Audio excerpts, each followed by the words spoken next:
페이지를 만나셨습니다. 구약성경 995페이지, 이사야서 26장 3절과 4절을 만나셨습니다. 995페이지, 995페이지.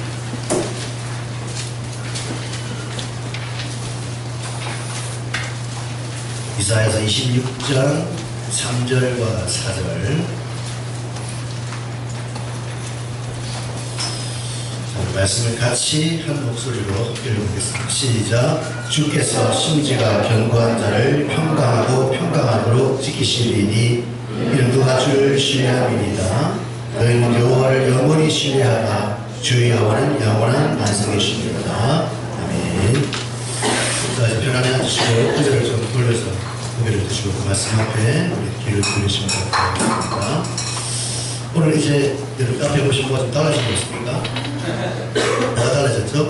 야, 근데 제가 왜 이 얘기를 하냐면, 제가 원래 이제 안경하러 갔는데 이걸 하려고 한 게 아니라 안경집 사장님이 강추하셔가지고, 목사님 이런 거 쓰시라고 강추하셔가지고, 제가 원래 눈대는 잘 쓰는데 어색하게 연결을 하고 왔어요. 그러니까 아침에 많은 분들 저를 보시더니 목사님 안경하셨네요. 목사님 긴구 닮았네요. 한 번도 칭찬 안 하시더라고요. 왜? 한 분이 딱 예쁘다고 칭찬하셨는데 좀 어색한 거, 저는 굉장히 어색해요. 왜 하나님이 이런 어색한 안경을 하게 하셨는지 제가 오늘 아침에 답을 찾았습니다. 왜냐면 제가 예전에 설교 시간에 한번 이런 얘기 했잖아요. 이 세상에 삶의 익숙함에 제일 빠지기 쉬운 사람이 누가 그랬어요? 목사예요. 왜? 항상 같은 시간, 같은 사람들, 같은 예배를 드리기 때문에 얼마나 지겹겠어요. 새벽에 우리 어머니, 우리 이모님, 사모님 이렇게 3명 앉혀놓고 똑같은 분과 똑같은 시간에 예배를 드리고 똑같은 성도가 예배 드리면 얼마나 제가 지루할 수 있겠습니까? 그렇죠? 지루하면 안 되지만 익숙함에 빠지기 쉬운 환경이라는 얘기죠. 근데 여러분도 마찬가지예요. 여러분도 이제 여러분 입장에서 교회 올 때 맨날 똑같은 목사야. 우리 교회가 큰 교회라 가지고 그 목사님이 좀 설교하고 이렇게 하면 또 집회도 이렇게 부흥회를 많이 하고 그러면 좀 그럴지 모르겠지만 맨날 똑같은 목사님, 똑같은 설교, 똑같은 자리에 서서 들으면 얼마나 지겹겠습니까? 그죠? 지겹죠? 지겹죠? 아이고, 두려워가지고요. 그래서 하나님이 이렇게 좀 바꿔가지고 좀 새로운 맛을 주려고 한 것 같은데 그렇게 이해해 주시고 말씀을 함께 들으시면 좋겠습니다. 평소에 늘 불평과 불만이 가득한 어떤 제자가 있었어요. 이 제자는 조금만 자기 마음에 안 들면 짜증과 불평을 바라면서 스승님과 주위에 있는 많은 제자들을 힘들어가는 그런 삶을 살았습니다. 그래서 보다 못한 이 스승님이 안 되겠다 싶어가지고 그 제자를 불렀어요. 야, 너 이리 와봐. 왔어. 너 지금 주방에 가가지고 물 한 컵 하고 소금 2사발을 가지고 오더라. 제자 가지고 왔어요. 그러더니 이 스승님이 소금 1사발을 물컵에 확 흔들이 저어가지고 마셨어요. 어떻겠어요? 굉장히 짜서 확 하더니 도저히 못 먹겠어요. 그렇지, 못 먹겠지. 이게 어떻게 먹어요? 따라와. 제자를 데리고 확 가더니 빨간 호숫가, 넓은 호숫가가 있어요. 거기다가 남은 1사발을 부어봐라. 푹 부었어요. 그리고 이제 그 물컵 가져갔잖아요. 물컵으로 호숫가에 물을 떠봐. 마셔봐. 마셨어. 어때? 시원하고 좋은데요. 그러니까 이 스승이 하는 말이 봐라. 이 소금은 네 인생에 찾아오는 고통을 의미하는 것인데 이 소금이 그릇의 크기에 따라 굉장히 짜기도 하고 시원하지도 않느냐.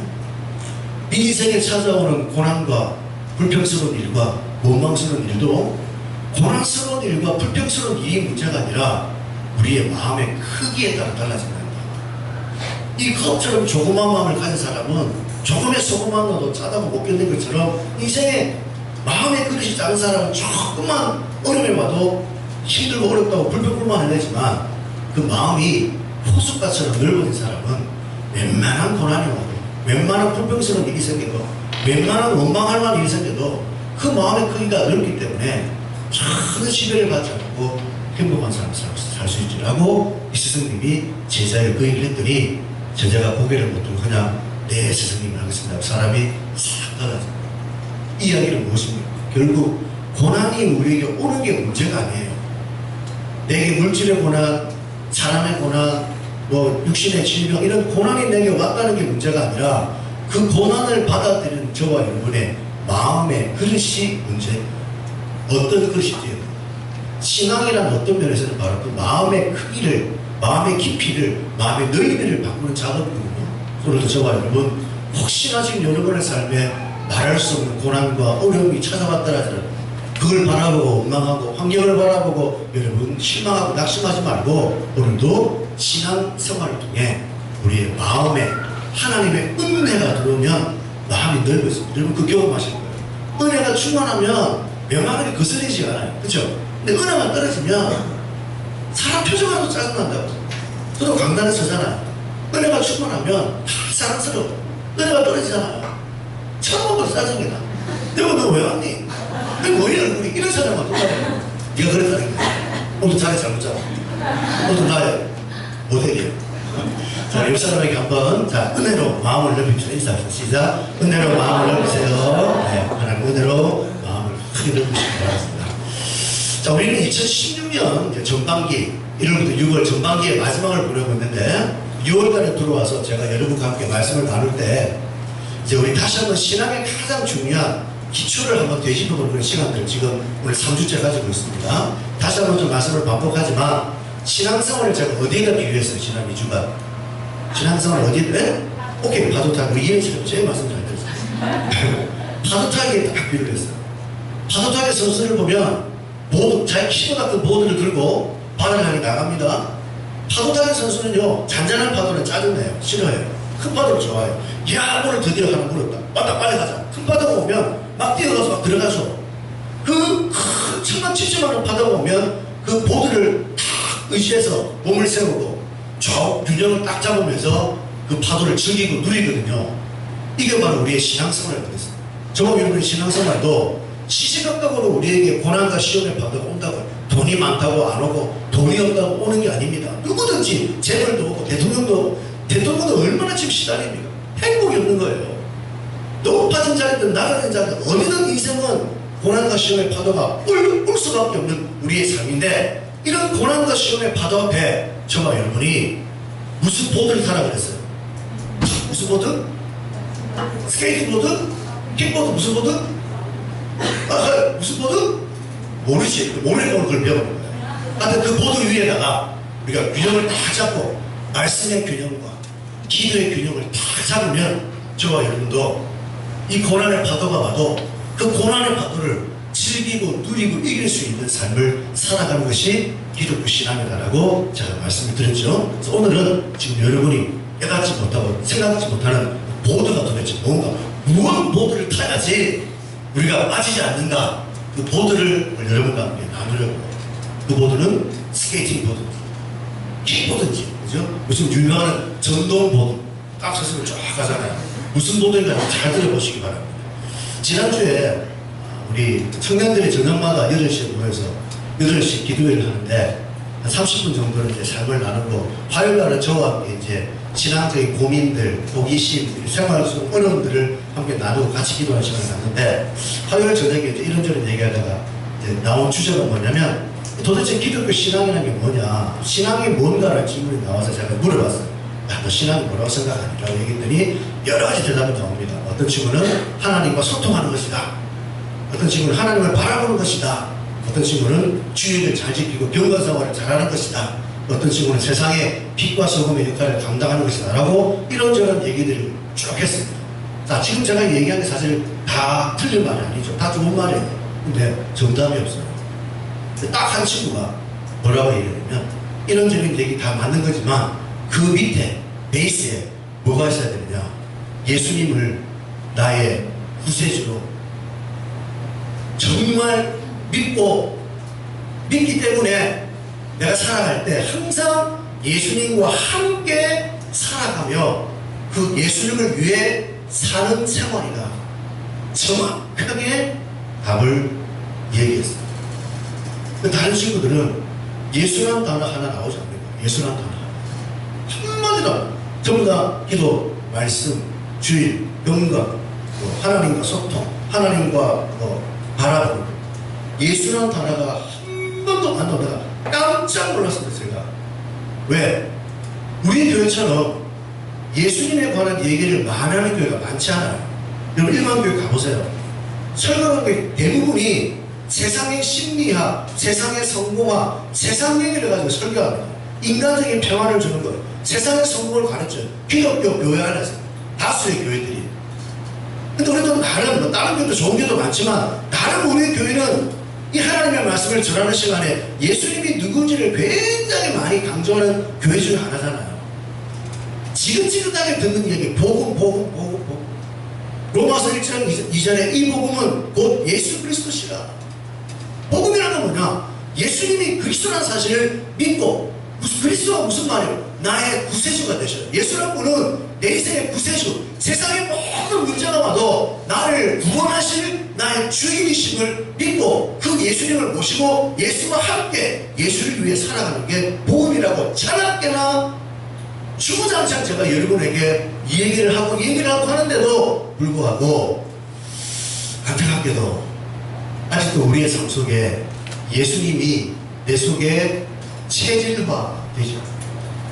예수의 복음이 뿌리를 박지 못해요. 들어서는 알아요. 근데 뿌리 박히지 않고 그냥 우리는 잊어버리고 살아가는 그런 신앙의 모습들이 아닌가 하는 생각을 해서 여러분 다시 한번 예수란 것을 여러분의 삶에 체질화, 이런 잘 들으세요. 기독교 신앙은요, 기도하고 이런 거 아닙니다. 기도하고 예배드리고 뭐 봉사하고 뭐 선행하고 이런 게 기독교가 아니에요. 그런 거라면 다른 종교도 똑같아요. 이러면 집에 가서 불교 방송 들어보세요. 기독교가 똑같습니다. 은혜가 충만해요. 불교도 헛소리 안 해요. 다 좋은 얘기예요. 자기를 부인하고 욕심을 버리고 착한 일을 하고 남을 돌보고 뭐 희생하고 그렇게 설교하면 기독교 불교 다른 하나도 없다니까요. 딱 하나 뭐가 다르냐? 기독교는 예수예요. 예수님을 여러분의 주인으로 모시고 예수님과 함께 예수님을 사는 게 기독교와 다른 종교와 차이입니다. 왜 우리가 종교가 아니에요? 왜 기독교가? 세상 학문에서는 종교라고 구분하지만 우리가 지금 신앙생활 할 때 기독교는 종교가 아니거든요. 기독교는 생명이고 진리고 유일한 길이에요. 구원받는 길이에요. 왜 그러냐? 예수님 하나가 다른 거예요. 예수님 하나가. 이 예수를 모르면 안 되겠죠. 이 예수를 먹고 마시고 살아야 되는데 오늘날 교인들이 예수님을 다 알고 말은 믿는다고 하지만 예수를 모시고 사는 게 뭔지를 지금도 깨닫지를 못한다는 거예요. 그리고 문제 오면 뭐 하느냐? 기도해요. 네? 문제 오면 기도하면 됩니까? 해보시면 안 됩니다. 기도한다고 되는 게 아니라 기도가 중요하죠. 말씀도 중요하지만 가장 중요한 건 뭐냐? 믿음의 보드. 내 발판이 뭐냐? 예수님이 되셔야 돼요. 이게 안 되는데 말씀의 균형, 기도의 균형 잡아오는 거 빠지죠. 그분이 안 서 있는데 그분이 안 서 있는데 어떻게 되겠습니까? 말씀을 읽은들 기도한들 되겠어요? 그냥 빠지는 거예요. 오늘 제일 중요한 게 뭐냐? 여러분 삶에 내 인생의 바닥에 기초가 예수님이 되어 있는가? 이걸 여러분 다시 한번 고민하셔야 돼요. 우리가 여러분 보세요. 신앙생활이라는 말은 무슨 말이냐면 교회를 나오는 게 아니라 신앙생활 하는 이 말은 무슨 말이냐면 너 신앙으로 살아가고 있는 그 얘기예요. 아시겠어요? 신앙생활 하십시오. 이 말은 이제는 신앙, 믿음으로 사는 생활을 하세요. 무엇을 믿냐? 예수를 믿는 거거든요. 신앙으로 살아가는 생활 속에 여러분 우리의 삶에 고난과 시험이 아까 온다 해서 안 온다 그랬어요. 오죠? 교회 가는데도 여러분 예수를 믿어도 고난과 시험의 파도는 똑같이 와요. 근데 왜 하나님은 우리에게 자기를 구원해놓은 우리들에게 이런 좋지 못해 보이는 고난과 시험을 허용하시냐면 하나님은 이 고난과 시험의 파도를 도구로 사용하셔서 저와 여러분의 믿음을 온전하게 완전하게 하는 계획을 갖고 계시기 때문에 그 계획을 이루기 위해서 여러분의 삶에도 고난과 시험의 파도를 하나님이 허용하고 계시는 거예요.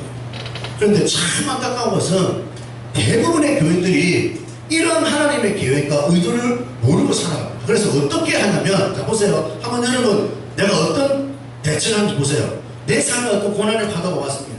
시험의 파도가 오면 대부분의 교인들도 어떻게 하냐면 당장 고난과 시험이 딱 오면 어떻게 대처하느냐? 고민과 염려를 생각을 해요. 야, 큰일 났다. 어떻게 해결하지? 돈 문제가 오면 인목에 돈 좀 빌려볼까? 은행에 대출해볼까?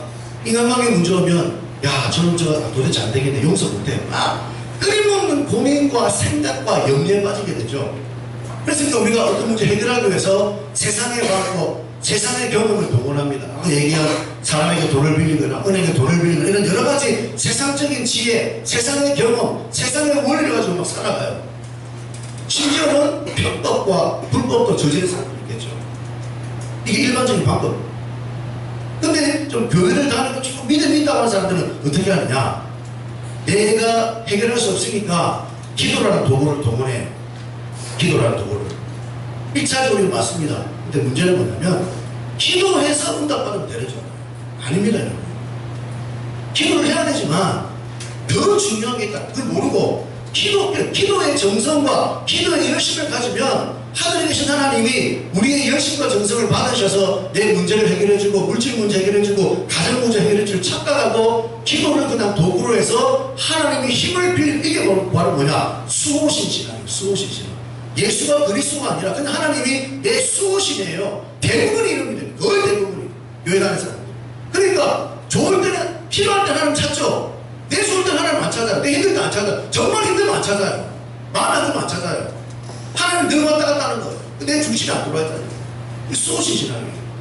기도의 힘을 빌려서 문제를 해결하려고 하고 사람들에게 위로를 구하고 사람에게 찾아가서 하소연하고 사람에게 도움을 구하는 그런 모습. 심지어 목사님께 기도해 주세요. 예배 드려 주세요. 이런 도움을 구하죠. 목사는 무당이 아닙니다. 물론 여러분이 힘들고 어려울 때 반드시 목사님에게 기도부터 하는 거죠. 오라요. 근데 그걸로 뛰어오면 안 돼요. 많은 교인들, 특히 나이 드신 분들 뛰어옵니다. 아, 목사님 모시고 예배 드리자. 그런 게 기독교 아니에요. 물론 목사님과 신방하고 기도하는 건 정말 중요하죠. 근데 그걸로 뛰어오지 말란 말이에요. 네? 목사가 무슨 무당입니까? 가서 부대주고 이러고 해결해주고. 그런 게 아니에요, 기독교는. 목사님의 예배와 기도도 물론 필요하지만 하나님의 의도는 뭐냐면 내 인생의 고난과 시험이 왔을 때 그 고난과 시험을 통해서 저와 여러분의 믿음을 온전케 하는 의도가 있단 말이에요.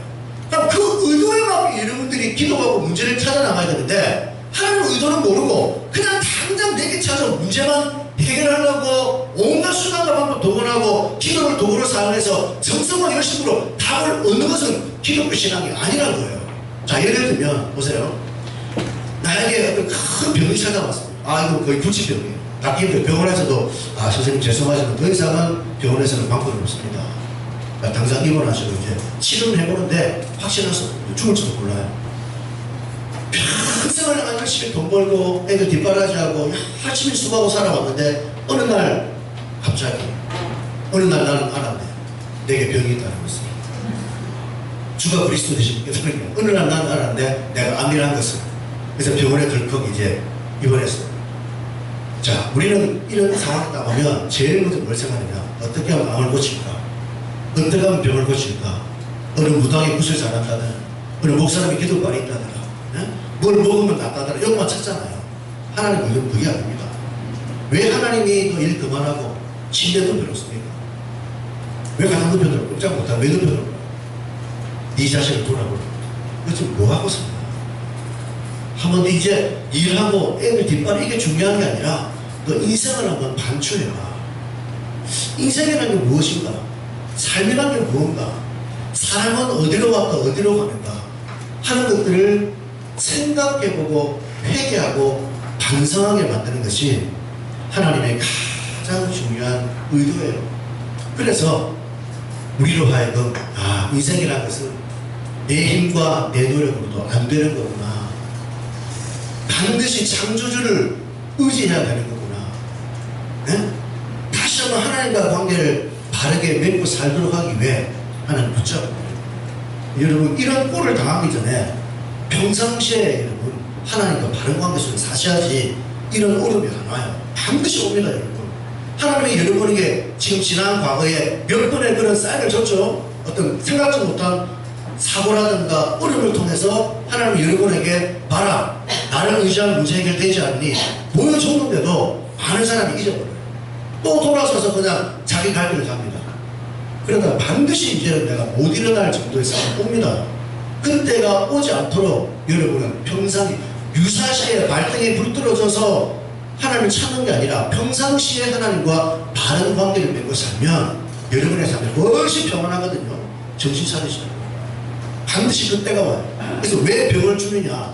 단순히 암 치유하는 게 중요한 게 아니라 그 병 앞에 자신을 성찰하기 위해서 자신의 잘못과 죄를 깨닫고 하나님을 바르게 믿게 하기 위한 의도가 반드시 이런 재앙과 고통 속에 있다는 거예요.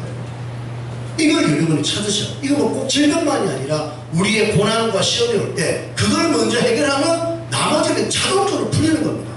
근데 그걸 사람들이 몰라요. 인간들이 내려오는 전설에 어떤 우스갯소리가 있냐면 쥐가 한 마리가 있는데 쥐가 이 쥐가 유독 마음이 약해요. 그래가지고 쥐가 막 돌아다니다가 고양이만 보면 사실 한번 떨고 길을 못 펴고 사는 쥐가 한 마리 있었어요. 쥐가 고민하다가 도저히 안 되겠다. 내가 이 문제를 해결해야지. 하나님 기도했어요. 하나님, 제 한 가지 소원이 있는데요. 제 소원은 저를 고양이로 만들어주세요.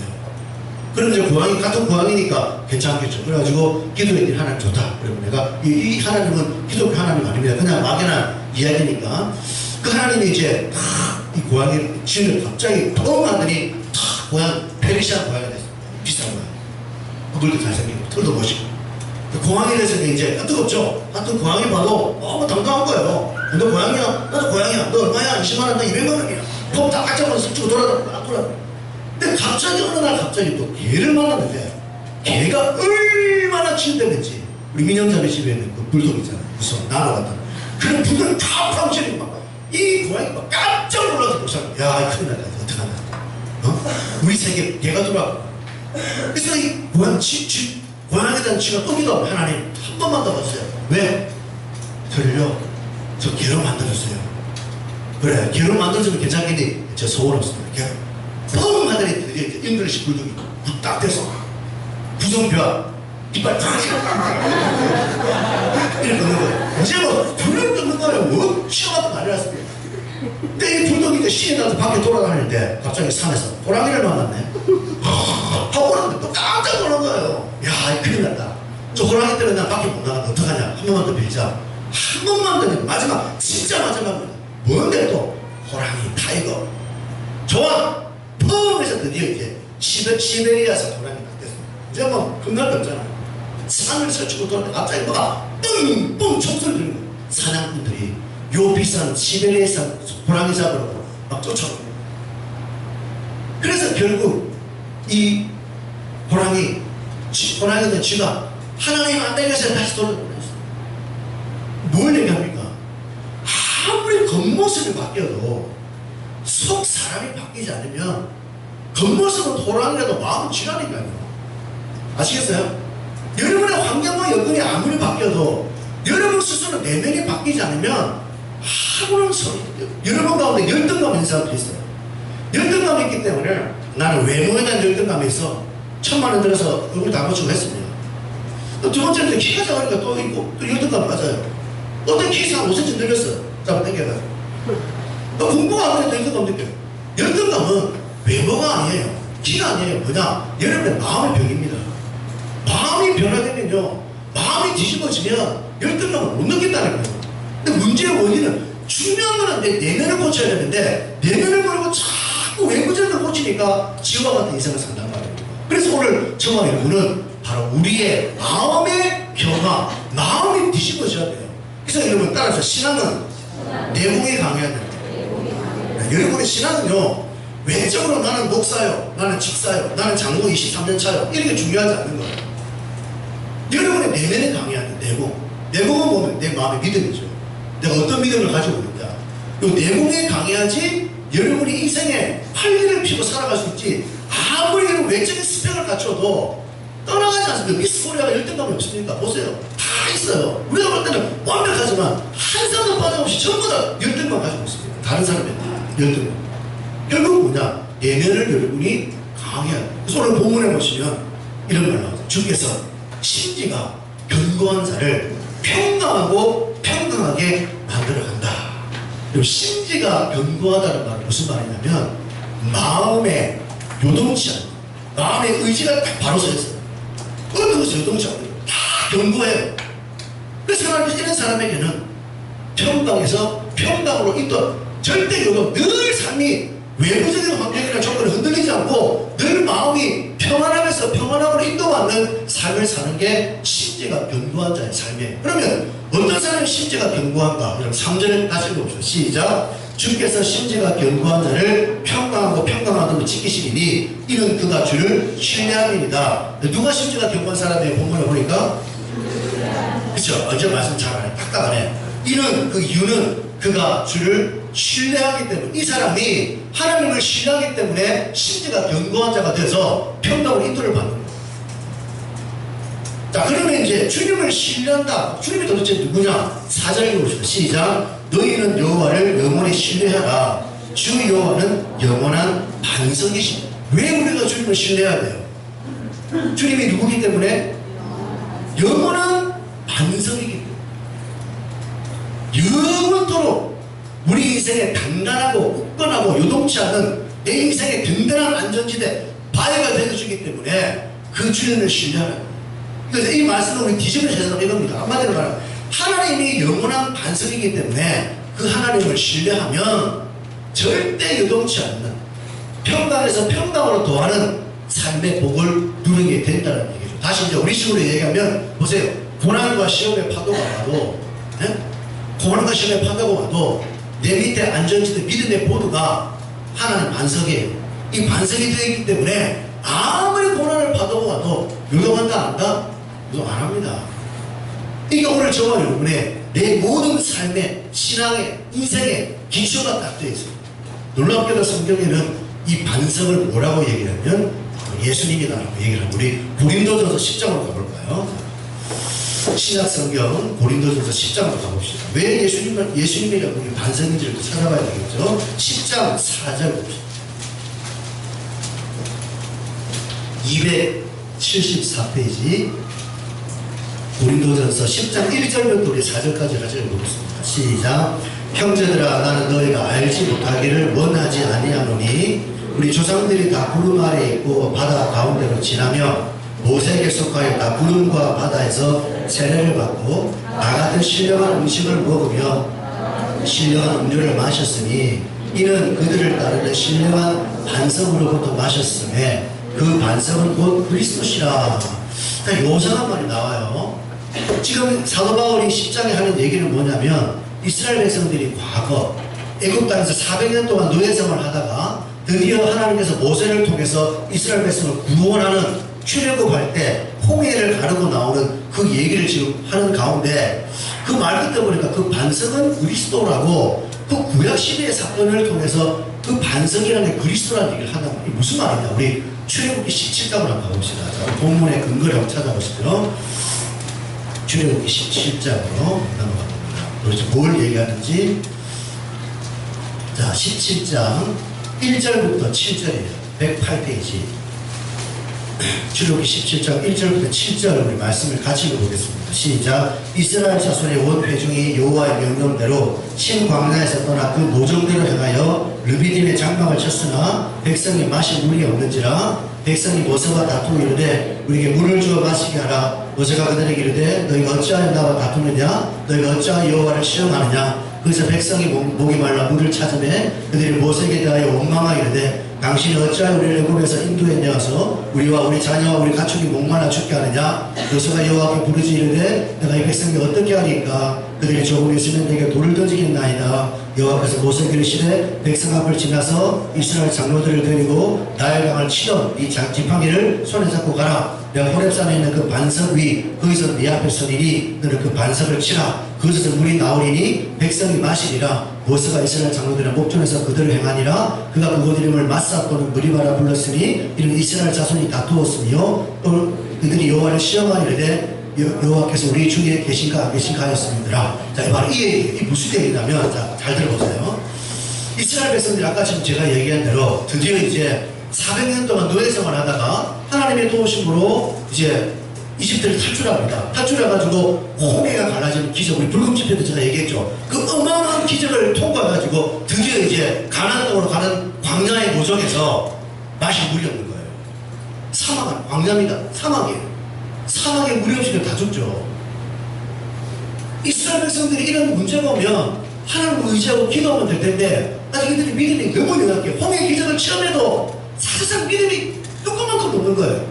그러니까 당장 물이 없는 어려움 오니까 하나님께 원망하고 모세가 다투고 이 친구 우리 죽이려고 데리고 나왔니? 뭐하는 짓이? 끊임없이 모세를 향해 괴롭혀. 모세가 너무 괴로우니까 하나님께 기도. 하나님 이러다가 내가 죽겠어. 저놈들 내 돌로 치러. 어떡할까요? 하나님이 모세에게 모세가 걱정하지 마라. 내가 도와줄게. 이 지팡이 있지. 형이 말하던 지팡이 어디 있으면 이 지팡이를 반석아 명화에 치라. 반석을 치라. 그러면 물을 내립니다. 모세가 그 말에 순종해서 이 지팡이를 탁 들고 반석을 이렇게 탁 쳤더니 거기서 물이 나왔어요. 여러분 어떻게 반석에서 물이 나옵니까? 모래를 파야 반석을 드러내고 땅을 파야 물이 나오지 어떻게 돌에서 물이 나와요? 그럼 뭔 말이냐? 하나님은 이렇게도 일을 하신다는 거예요. 반석에서 물이 나오게 한다는 거예요.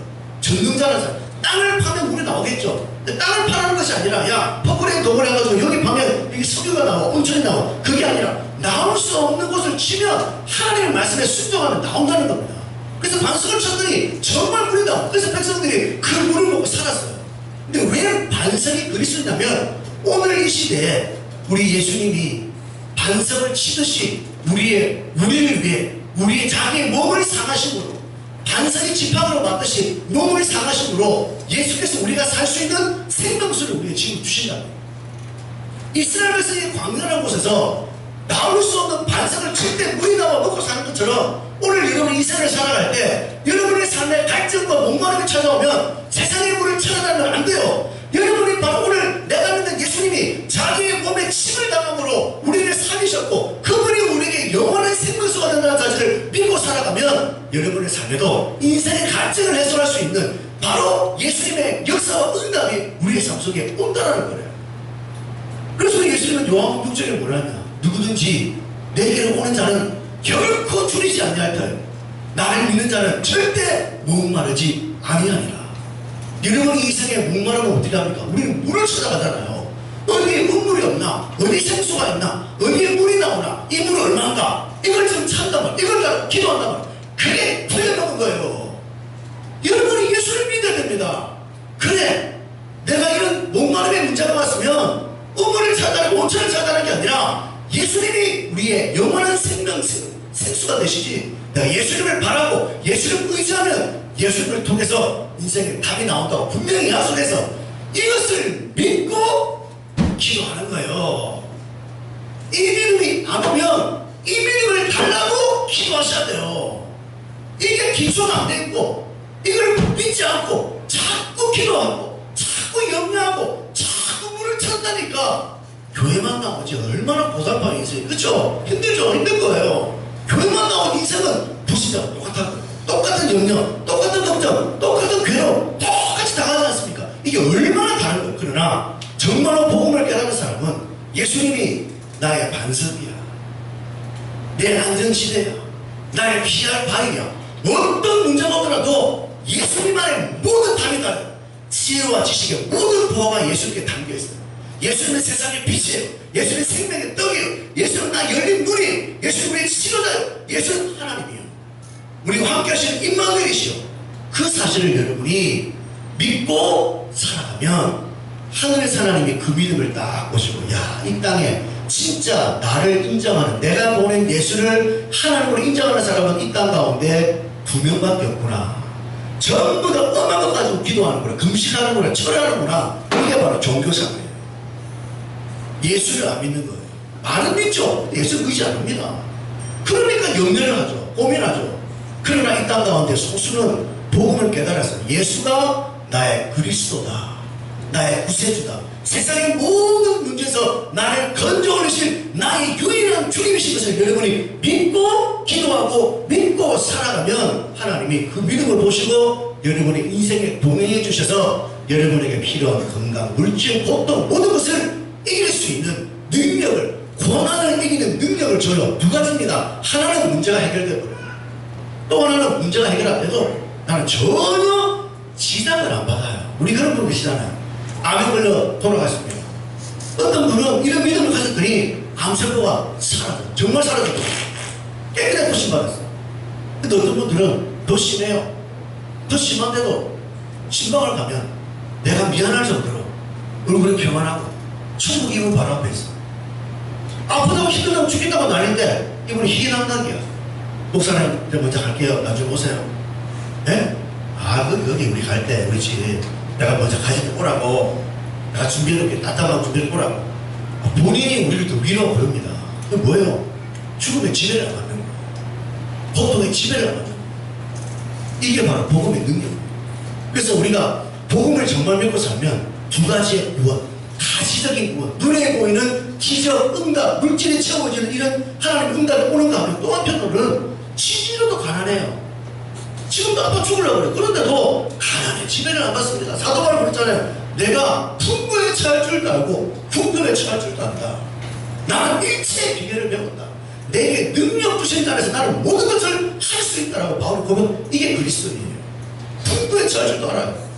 하나님 믿고 살면 때로 풍부할 때도 있습니다. 풍부한 대로 살고 믿고 사는데 더 궁핍해져요. 궁핍해도 상관없어요. 지배를 안 받아요. 왜? 하나님이 나와 함께하는데 뭘 고민하고 뭘 염려합니까? 전능자가 함께하는데 다 책임줄 거니까 고민, 염려, 걱정, 근심, 두려움에 안 빠진다니까요. 그래서 고난을 받아요. 안 빠지잖아요. 고난을 누리잖아요. 고난을 이기잖아요.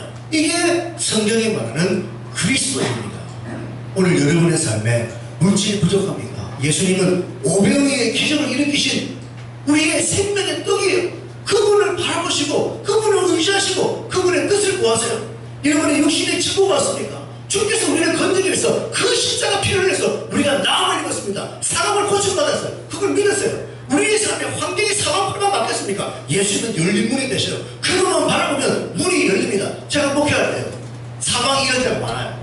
아무도 내 편을 주는 사람, 내 가족조차도 저를 이상하게 바라보고 때로 이해 못할 때가 있습니다. 사망의 벽이에요. 어느 누구도 내 중심을 몰라줘요. 나는 아니라는데 전부 다 기래요. 근데 내 마음속에 뭘 믿어요? 사방팔방의 벽이라고. 그래, 예수님은 열린 문이야. 내 예수님 바라보면 반드시 그 예수를 통해 문이 열려. 그것만 다 바라보고 있습니다. 문이 딱 열려요. 살길이 열려요. 모든 오해가 풀리고 답이 딱 나온다니까요.